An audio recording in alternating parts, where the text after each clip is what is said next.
Hi, Hello, Hayley. Brian. How are you? I'm perfect. How are you? I'm wonderful. I heard Good. you have a wonderful topic for today.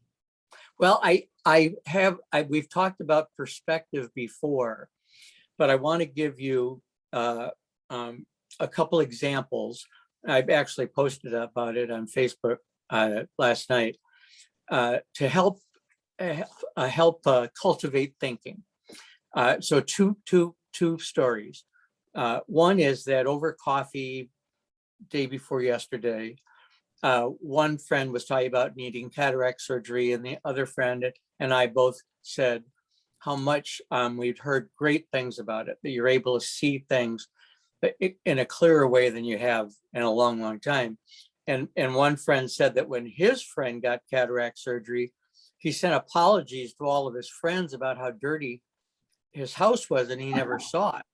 Okay. So coincidentally, Ray and I are watching an Apple TV series called CSEE, and it's a dystopian fantasy about the future after humans nearly destroy the world, in which the overwhelming majority of the population has lost their sight. And only a handful of people can actually see, but they're targeted as witches and blamed for the downfall of humankind. And so sight in this show is not valued. Right? The perspective in the program is that the other senses are more important and that sight is dangerous. Right? With my friend with the cataract surgery, needing surgery, the perspective is that sight is really important. In fact, one of our most valued senses. So here you go.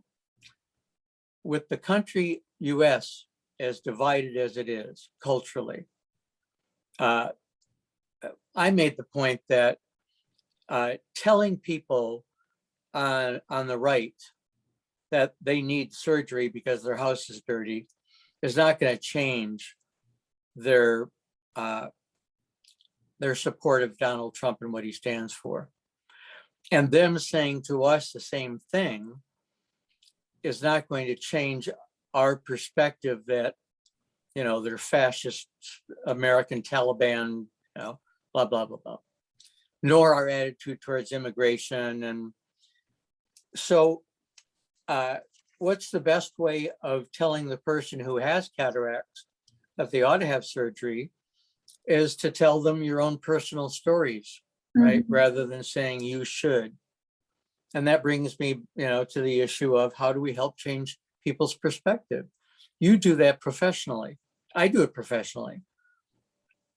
I think, the way that I do it professionally is very, I feel like it is one perspective of many different perspectives. So the way that I work is helping people to get in touch and learn how to use their intuition, start living a life based on intuition versus ego. In those, in that work, there are times where we do discuss polarization of the US at this point in time and where one's beliefs are and perspectives are. I think the idea of changing people's perspectives is an interesting question, because what gives us the right to judge somebody else's perspective as being wrong and needing to be changed?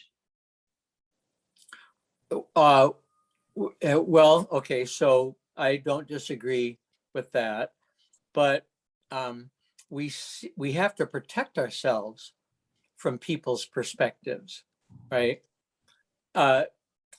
People who are homophobes have the perspective that homosexuality is not natural and that it's perfectly okay to beat up somebody who is gay, lesbian, bisexual, transgender, or queer identified. I mean, the hate crimes are rising. So that's their perspective. And we can say that their perspective is wrong. I will say it's wrong based upon the misinformation they have. But I also have to protect myself from these people. Everything from physically protecting myself, to changing legislation, to enhancing law enforcement so that hate crimes don't, increase. So we have, it's not as if we say they have a different perspective. We just have to learn to live together, because sometimes, as the Capitol riots proved, they're not willing to live together. The way that I see it is not about protection, it's about opening. And when I see the opening towards legislation that starts to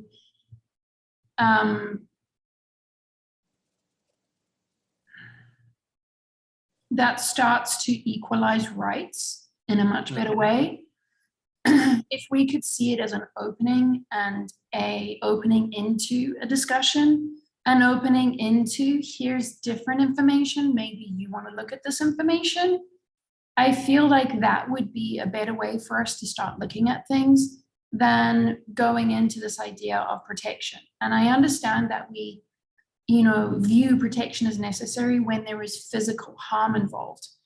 But in order to change that way of being, where we're going from, I need to protect myself, so I need to do whatever I need to do, which is usually violence to protect myself, whichever way of the spectrum you're going on this, it stops the conversation. You're continually in defense, you're continually in fear that you're going to get harmed. And I think that puts a ceiling on how open we can be about listening to other people's perspectives, and in listening to other perspectives, seeing the opening to share a story or two that might lead to an opening of that perspective and into a different perspective. Well, let me offer you a different perspective. When the corporations brought me in to do training on LGBTQ issues, the primary goal and was the first thing we did was make sure people knew what the rules were, because even an 8-hour training isn't guaranteed to change perspective. It can change behaviors by saying, if you didn't already know this, if you do this, this, and this, those are grounds for termination. This is what the company's policy is. Mm-hmm. It means no harassment. Okay, you say you don't harass people, and I'll take you at your word, but you may not be aware of what the company considers harassment in this regard. And so I would give them vocabulary lessons, right? You don't say sexual preference, you say sexual orientation. You don't say it's a person's choice or a lifestyle. They didn't choose to be gay. It's a lifestyle is a pattern of behavior. Being gay is not a pattern of behavior. It's an existence. So you need to know in advance what it is you're doing or not doing that's creating a hostile work environment. And you need to know that if you engage in those behaviors, that the company takes it seriously enough that you can be terminated. Okay, well, now you have their attention, because this is serious. This is about making a living.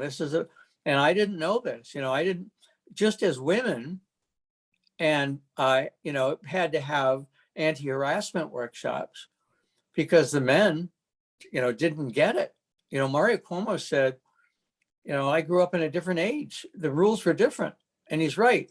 So you have to help people understand that the rules have changed, and that the rules, you don't call me, if I'm a woman, a girl. You don't, comment. You don't stare at my breast when you're talking to me. That's offensive. You may think it's flattering, but it's not to me, right?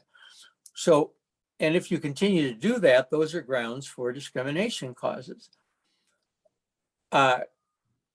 Once you have people's attention, then you can help them change their behaviors. And if you change their behaviors, it's quite possible their perspective will change. You follow me? I am following you. I would add in that when there is a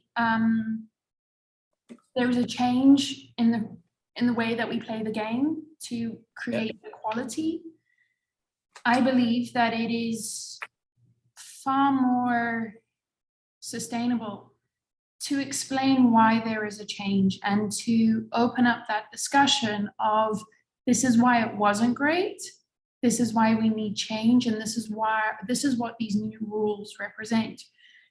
In my experience of trainings and corporate trainings, and when things change, especially these days, there is no explanation that helps the person understand how they're behaving may be deemed inappropriate. They're just told this was the old rule, this is the new rule, you adapt or you're out. Yeah. And I think that puts somebody immediately back into that fear category where they're no longer open to listening. They're in fear.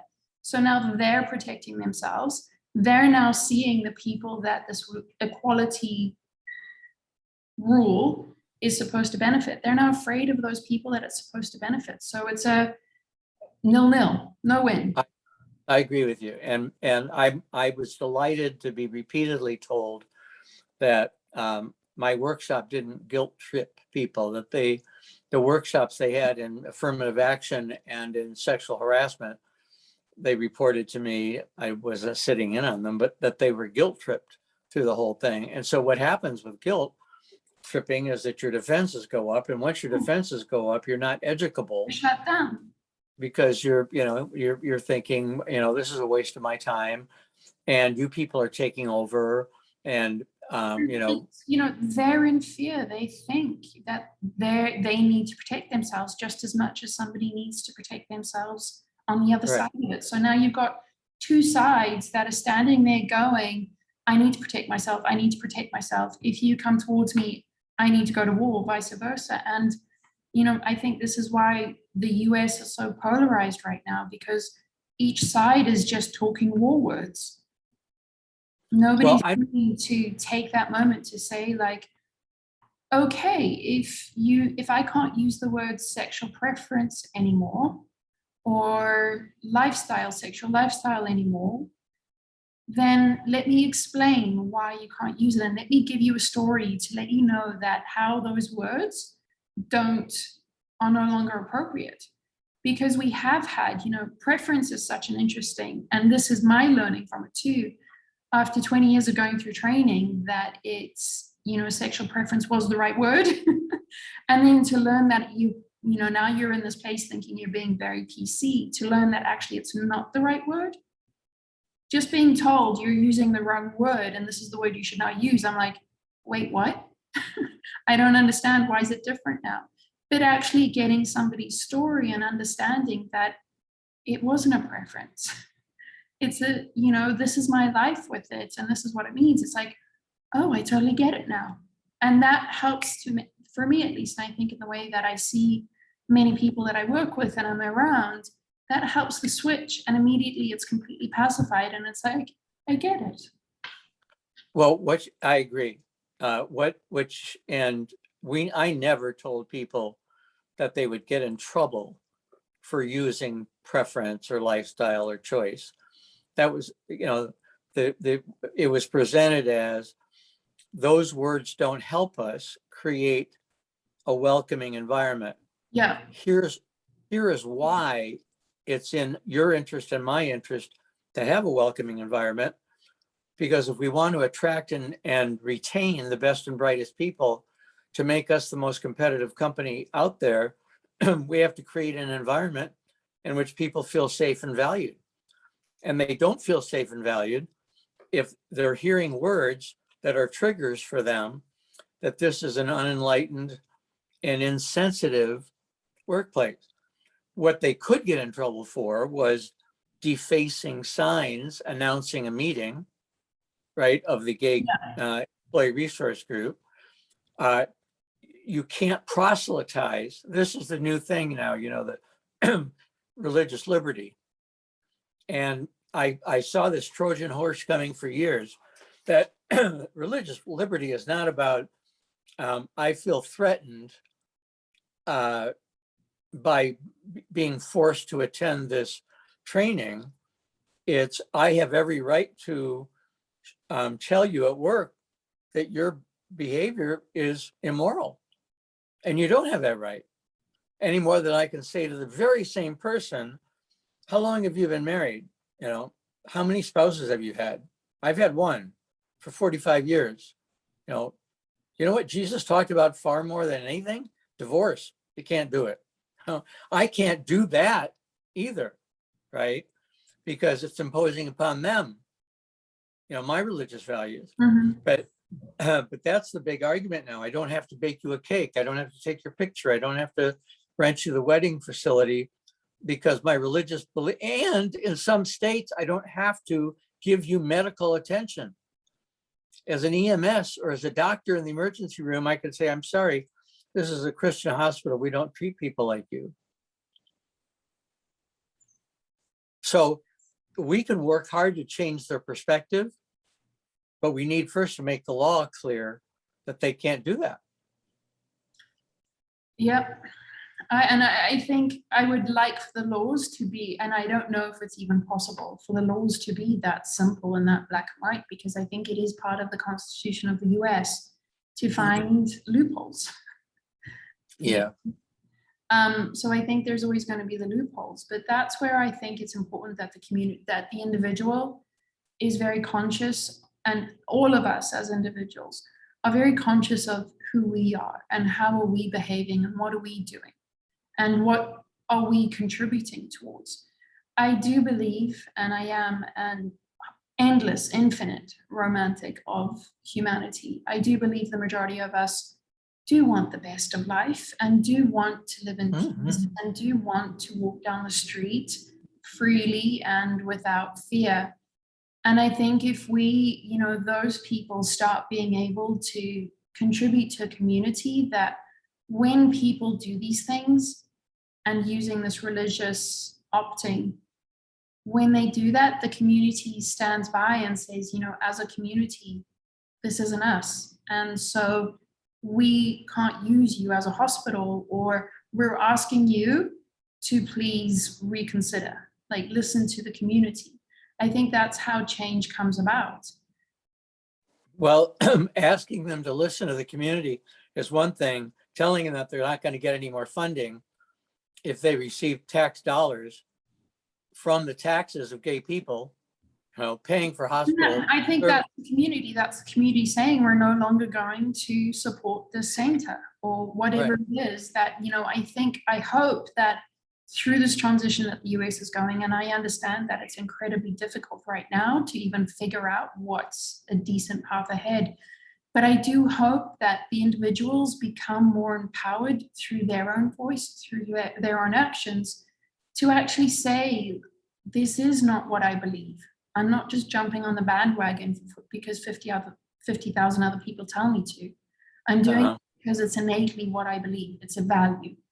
And I think, you know, having the community say that as a community, and this hospital is in our community, we will no longer support it, whether it be funding or whether it be any other way. Mm-hmm. I think as a community, it, you know, and in the Constitution too, we have the freedom to decide where our money goes, where our support goes. Well, we don't actually have the freedom to decide where our money goes, because there are a lot of people, you know, who don't want their tax dollars going to support Planned Parenthood. And then there are people who don't want their tax dollars going to support troops in other lands, you know, or their tax dollars to support Guantanamo Bay. And we can't, you know, when we send in our taxes, we can't list the things that we don't support. And this is, I understand that this is where it's incredibly difficult, but I hope that where we're going, there is going to be more of a conversation about that versus this whole patriot movement, where it's like, if you do something against the government or something against the flag or America, you're no longer a patriot. Right. Because both sides are using that argument. And it's, you know, it's just, it creates this cycle of misinformation, whatever side of the fence you're on. You're just polarized, you're paralyzed, and you can't talk. Right. And I do think that the foreign policy, the national policy of both of the political parties at this point in time do exactly that. And very few of us have even think that we have the right to decide our future. Well, I think a lot of what's going on, I think most people are good-hearted. I'm just delighted with how people respond to tragedies and helping out. But politics is dirty, and it's full of dirty tricks, and that's why it's it certainly my perspective on being a politician has changed since I was a kid and read Profiles in Courage, John F. Kennedy's book, where you had all these great examples of politicians with a spine who stood up against oppressive behaviors in their either state or federal government. Can I shift for a minute? Yeah. Back to the personal, just giving an example of how my personal perspective changed. Using a very personal example, Ray and I were forced to downsize because of this unrepaid loan to friends. And I said to Ray, so we're in a house that you've been in a yard that really is amazing for us. It's perfect for us. The size of the house, size of the yard, the privacy, the view, everything. But we nevertheless are here because we were forced to be here. And I said to Ray, we can, if we want, be victims the rest of our life and endure this house and keep saying, well, we never would have been in here. We would have been in the other house if it hadn't been for Susan and Tom. But we can also say, hey, guess what? The past is the past. There's no sense in looking in the rearview mirror because it doesn't do any good. This is a really wonderful space. And everybody who comes into it and into the yard feels a peacefulness. We could be here 20 more years. And this could be the house we live in the longest. Rather than seeing it as something we were forced into, our perspective can be, hooray and hallelujah, look where we are and where we can be, and thank God for everything that brought us here. I think that's it.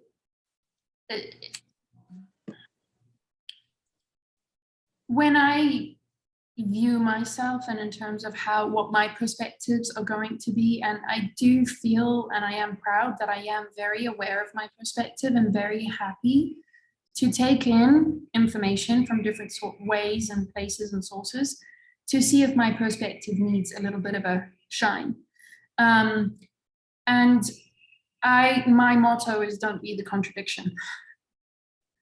So for me, it's, to be present helps me to remember that if I'm going to walk the talk and say, let the past go, if I'm going to walk the talk and say that I believe in the universe and I believe everything happens for a reason and that I am part of a bigger plan and I believe in God and I believe that God, whoever God is and whichever religion he is, I believe that he is of love. For me, saying that something that happened in the past created a forceful or puts me in victim mode, that's got nothing to do with the past. That's got nothing to do with the people. That's everything to do with me being a contradiction. That's me saying, yeah, I'll put those values when it feels good. When it doesn't, then no, they don't count. And I think it's, I see that a lot of people now, we do need to, very individual level, sit with that question. am I being a contradiction? Or am I being the contradiction in this matter? Do I need to get more information? What does it take in our lives to really not just be aware of, but employ on a regular basis the truth that perspective is everything? What does it take? Because some people would say, because I tell my nieces and nephews, be in the moment, be in the moment, be in the moment. I know you've got, 3 kids, 2 dogs, 12 chickens, whatever. You got 2 demanding jobs, but be in the moment, look around and, step back from all your responsibilities and take a look at what an incredible life you have. And then it's never going to be the same again. Yeah. It's going to change tomorrow and the next day and the next day. So what does it take, Hayley, in your mind, to bring us to the point where we're able to see our perspective as the determining factor in our happiness?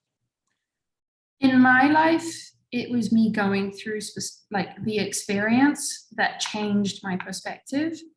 I am aware that people can hear stories, as you were talking about earlier, sharing your story, sharing your experience. Sometimes that's enough to change a perspective.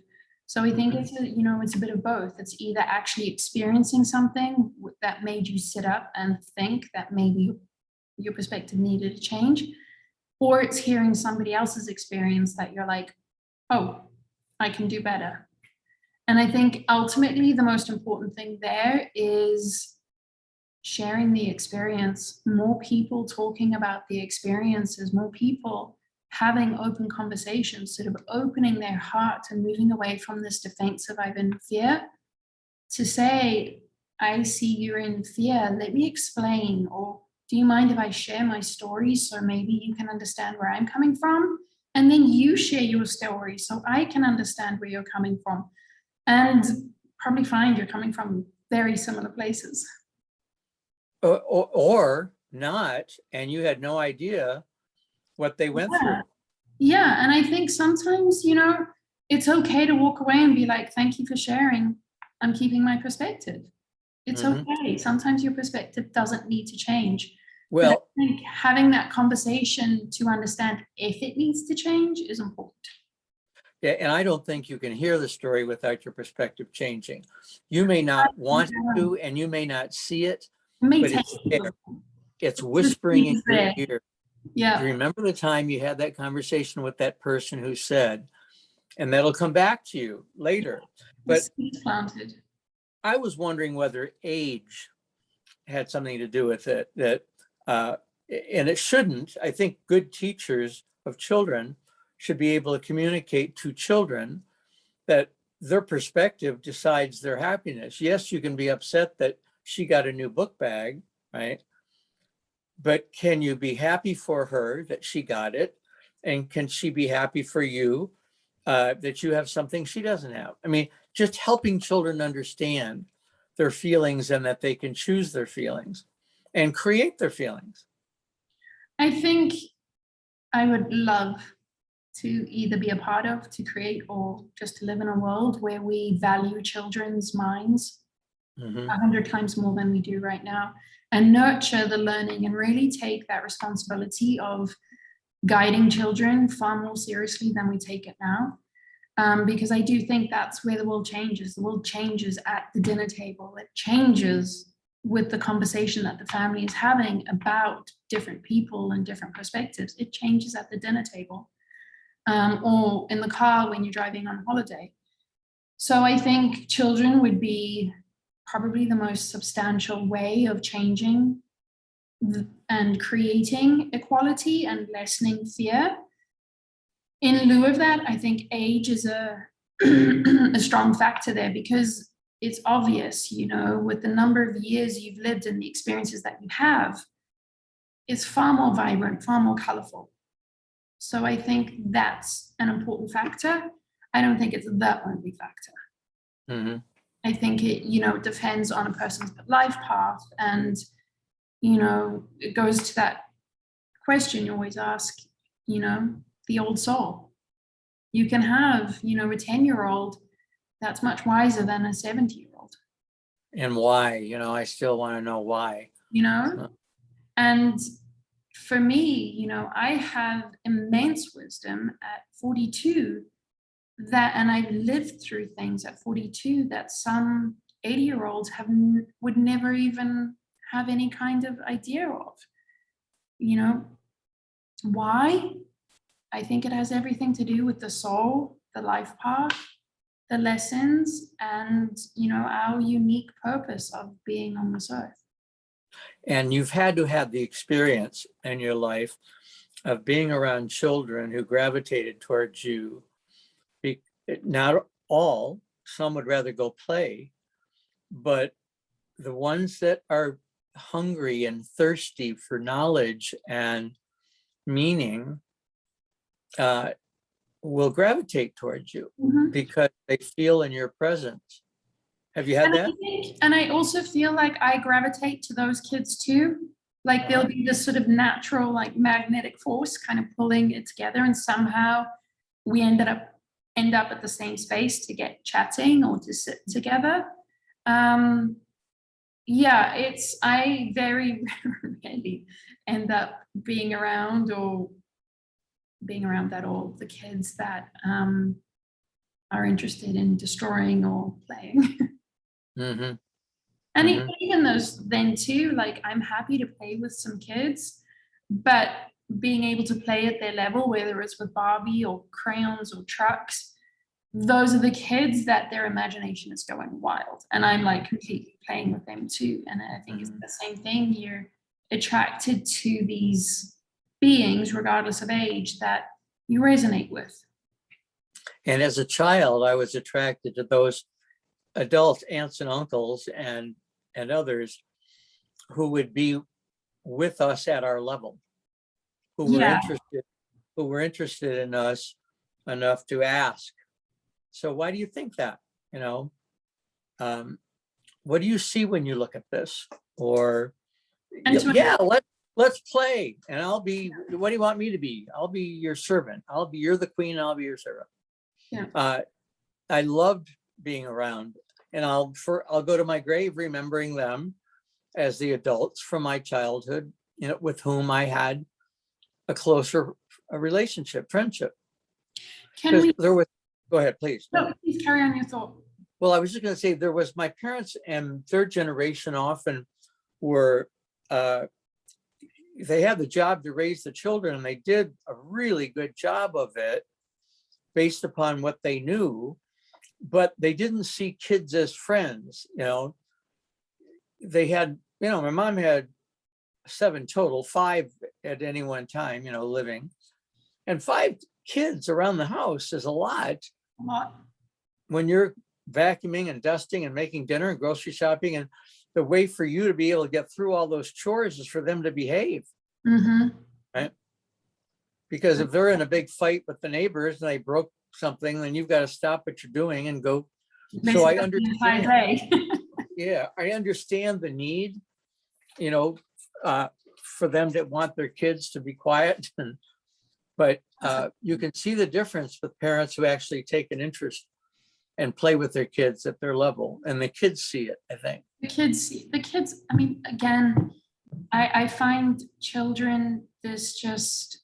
I think that they're incredibly smart, like genius level, and I think it's the way that we treat them through school and through societal conditioning that genius is just chipped away. But I wanted to mention, not only some parents are really amazing at being able to nurture that part of their children.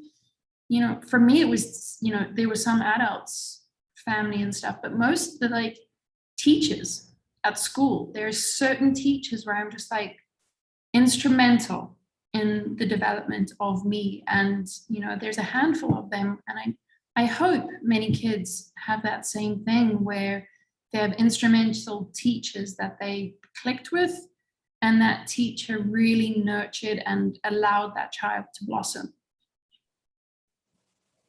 The importance.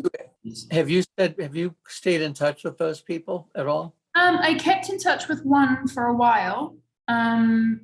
until I kind of left Facebook, I was in touch with a key teacher. I haven't been in touch with him for a couple of years, Yeah. but yeah, I kept in touch with one of them.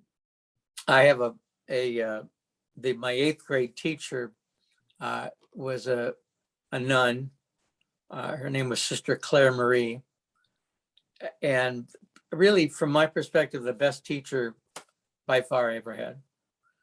And, I wanted for years to reach out to her, but she left the convent. Now I know her name, but that doesn't mean you can find her.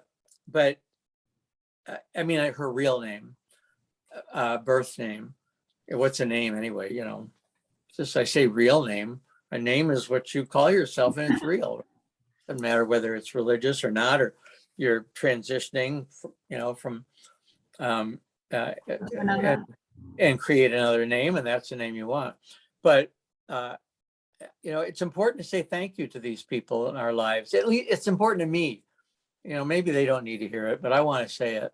The teacher that I was in touch with, I felt it was really important while we were in touch for me to let him know how important he was, and how I still reflect back on that as a massive influence in my life, which I'm extremely grateful for. So even though I let him know I'm thankful, doesn't like today I still look back and be like, I'm so grateful that he was my teacher. We crossed. I had this man, his name was Mr. Yin, had this man as my teacher, because again, I don't know, the other path without him, who knows? Going back to perspective, one of the things that I would like to help other older people do is change their perspective on aging. And retirement. Oh, retirement's a big one. I just talked to a friend who's yet to retire. He's 73. And I said, I'm not sure you should, because you really enjoy what you do. They're not forcing you out. And the experiences that I and others have had with retirement is, who am I if I'm not what I do?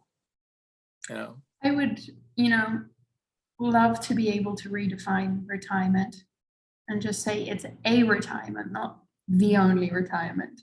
Right. That's right. That's a perspective, right? Mm-hmm. And Toby Johnson, who was just with us, offered us I think a quote from Joseph Campbell about retirement in terms of enjoying it, not feeling that you have to keep producing in order to maintain the storyline. Right. But enjoy your retirement if you can. See it as a wonderful privileged state that many people don't get to. And I think it's also, retirement is still it doesn't mean that you stop living. It means that you just enjoy a different way of living. And your growth still continues. Your life as a person, your legacy still continues. We need to take a look at, because of all the changes, you and I talked before we began about getting Bill Staten back on our program, but he talks about how attitudes about sex were based upon girls menstruating at 14 and getting married at 16. Now they're menstruating at 12 or 11 and not marrying until they're 26. And so what do they do between all that time of being able to be sexual when the message was that you don't have sex until you get married? The same is true with Medicare. They didn't expect people to be living to 112. And Social Security. They didn't expect it. They expected that you retire at 65 maybe, and you're dead at 72. And I think that, the average life expectancy maybe still is 77. It's going down, believe it or not. But there's a lot of, I think that births are going down, life expectancy is going down, marriage rates are going down. Going to college is going down. So I feel like there's definitely a downward trend now. And so we can either, going back to the issue of perspective, we can either lament it or adjust to it, Mhm. right? And so adjusting that you may retire at 65, but that may mean you have 30 years ahead of you that you're not going into an office. It's not unheard of for people to live to be 95. My grandmother died at 101. It's And I think life expectancy, I mean, it is going down now, and I think there's a lot of data to be considered in that statistic. But before this sort of general decline, they were saying that the kids being born now would live until they're like 150. So that life expectancy is supposed to be getting longer and longer and longer. And I think, with that life expectancy assumption that people will live longer and longer, and it has been proven up until a point, we have to make changes across the board. Medicare needs to change to support that. Social Security needs to change to support that. Retirement needs to change. But also, our science around medicine, the normal, whenever you go and get your blood test and it's like, here's the normal range. That was decided back in the early 1900s, 100 and something century, like years ago, a couple centuries ago. Is it still relevant now? And they're seeing that a lot of those ranges are no longer relevant. Mm-hmm. The ranges are changing. The average heart rate changes. The general, scope for what's acceptable for blood levels and cholesterol has changed, but we haven't changed the standard. And this is the same with education. And we haven't, go ahead, please. The way that, kids are educated in US schools now is based on like 1940s, 1950s. It didn't bring into the idea of globalization or all of these things that we're now dealing with now. Yeah, including information on how racist some of our, race and how prejudiced it's in the system, and like the books and the way that we teach is prejudiced. The system does not teach dyslexic children or any kind of children that don't fit the general range of this is how we teach the general people. So to help people in circumstances that are unfair and unwise by our outlook, to help them nevertheless find happiness and meaning in their circumstances, right, is a matter of not changing the circumstances, because you don't often have the ability to do that, but changing the perspective they have about their circumstances. I agree with that statement. And so, the pain of aging for a lot of straight women and gay men is about appearance and accepting the change of appearance, and accepting the lack of attention that you are going to get because your appearance is changing. And you can either understand it and change the way you think about it, or you can suffer for the rest of your life. Yep. I'm old, I'm ugly, I'm useless, and I want to die. Okay, I'm not sure that I want to spend a lot of time with you because you're kind of depressing. And that's, people think it's like, it's the way I look. I'm like, actually, it's the way you behave and the way that people feel around you that is, either attracting people or just expelling them. Yeah. It's it would be nice if we start having more, we're starting to open up. And I think it's very interesting that we're talking about this today, because maybe that is sort of the opening into having a discussion about perspectives and allowing just even the kindness of saying that there are different perspectives at play here. Let's take a look at them, rather than you're wrong, you're right. Or right. So to say, boy, given what you've told me, I really understand why you think the way you do about that. That, it makes perfect sense to me. I think if I was in the same position, I would be coming to the same conclusion. Let me tell you what impacted me, some of which I can resonate with your experiences. But I nevertheless feel that both you and I have a choice on whether we're going to be happy or not. And I think that's the divine right of free will. Regardless of the circumstance, we still have our free will. And it is that, the free will of what is your perspective here? How are you going to look at this and what are you going to do with it? There's as you know, there's happiness therapy, people who, their whole thing is, their job is to focus your attention on being happy. People who are laugh therapists, that laughing is going to help you more than anything else. There's a local guide who I've seen once. Her name is Cynthia Siegel, who sends out meditative emails, and it's always about choosing happiness, smiling, and those little mantras that you get in the morning can help you change the way you look at the day. Just like reading the Tao, as we talked with Oren Schlossberg about, the Tao is really important in his life, has been important in raising my life. Reading it helps you start your day with a different perspective. And an open mind. I find that, and I teach this, that if you take a moment to become fully present with where you are and just find one thing of beauty to settle on and smile about it, it opens your mind into different possibilities. And that allows you then to start adjusting your perspective. And it's the same thing, these intentions and reading the Tao, it just allows you to take a moment and then to open up into the possibility that, maybe there's something else there. Mm-hmm. It's our old tapes are hard to change. The tapes are there. They're there. They're there, and our stories are there. But but if we change our perspective about our life, our stories about our life can change, right?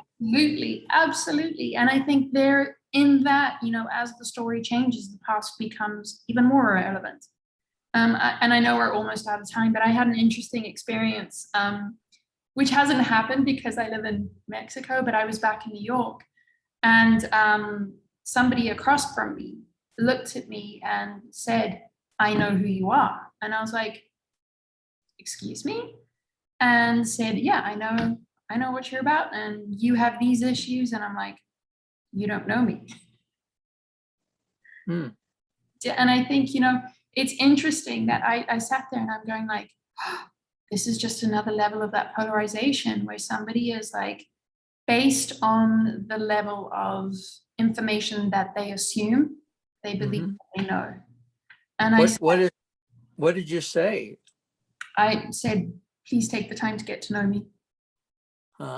They made assumptions about bad thinking or bad behavior? They just looked at me and looked at my lifestyle choices and was like, "You have these issues. I know you. I know the type of person you are." I'm like, "Do you?" Were they male or female? It was a male. Was he coming on to you, do you think? I think he was coming on to me, but it's something that I experienced very often, whether it was regardless of the gender or anything. It's something that it reminded me how much I heard that when I was living in New York and how I haven't heard it at all here in Mexico. And it was just one of those things where I was just like, "No, you don't know me." Well, that's healthy. Yeah. An insecure person would say, "Well, tell me more. You must, you know me better than I know me." Yeah. And I think it's that perspective of being able to do the work, which is tough, which does take effort to change those habits, to change the tapes. Because had I not done the work, had I not changed the tapes, I would have been that insecure person saying, "Yeah, you figured me out in just 2 seconds, dude." Yeah. Yeah. I'm a fraud and I'm glad you saw it. Yeah. You win. Yeah. You must be a very wise person. I wish I was like you. How did they respond when you said you don't know me, get to know me? Response was, I know you know. The response that he said was, I know you. And I was just, at that point, I just laughed and I was like, carry on. Was this in the airport, a bar? Or? No, it was at a friend's gathering. Oh, And I'd never met this person before. And we had a few joint friends. It was a small circle of friends. And yeah, he was just like, oh, I know you. I'm like, okay. You're missing out on a lot if that's, you're putting a limit, a ceiling on life itself and on your experience of life by telling me that you know me. are we out of time? We're technically out of time, but I have time. Okay, so well, just 1 minute more. Know thyself is really important, but do we ever ask others to tell us what they see when they look at us? I don't think we do. And I think that's part of the journey, the hero's journey, moving from that place of insecurity to a place of knowing thyself, to say, what is your perspective of me? And not being wounded when you hear what they say. Yeah. I love going to people and say, please asking me questions. Please tell me what you think, or tell me what you think about my thoughts. Tell me what you think, what is your opinion here?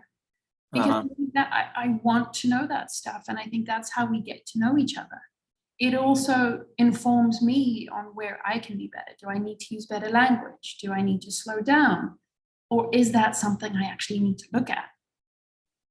I'm pretending it, I know it's there, but I'm pretending it's not there. So I think that for me, and I think for many others, it's a wonderful opportunity of becoming more human by asking people, like, how do you see me? And it's interesting why I had this thought that the way that we see ourselves is usually very different to the way that others see us. And this came up from a body image perspective. The way I see, and sexuality, which is why I wanted to talk to Bill Staten again, is the way I see myself when I look in a mirror. I'm 99% sure not one other person sees me that way. We don't have time to get into it, but we can revisit it. Yeah. So it's helpful to ask the question, how do you see me? Because somebody could be like, I see that you're beautiful. And I'll be like, oh, no, I'm not. No, really, I see that you're beautiful. Relax into that and be like, somebody thinks I'm beautiful. Or somebody thinks, oh my God, I see your wonderful aura and you're so open. We wouldn't get this kind of information if we didn't ask. You don't see your beauty? I see my beauty in a very different way. And again, I think it's really important to speak with Bill on this, but I also am afraid of some of my power, which is mostly sexual power. So I try and pretend that it's not there. So I don't see it. Mm-hmm. So when other people see it, I'm always like, oh, I'm shocked. But again, it's incredibly, even though I'm shocked, it's incredibly useful for me to see it and for people to express it to me so that I can be like, oh, I got some work here. I need to be okay with this.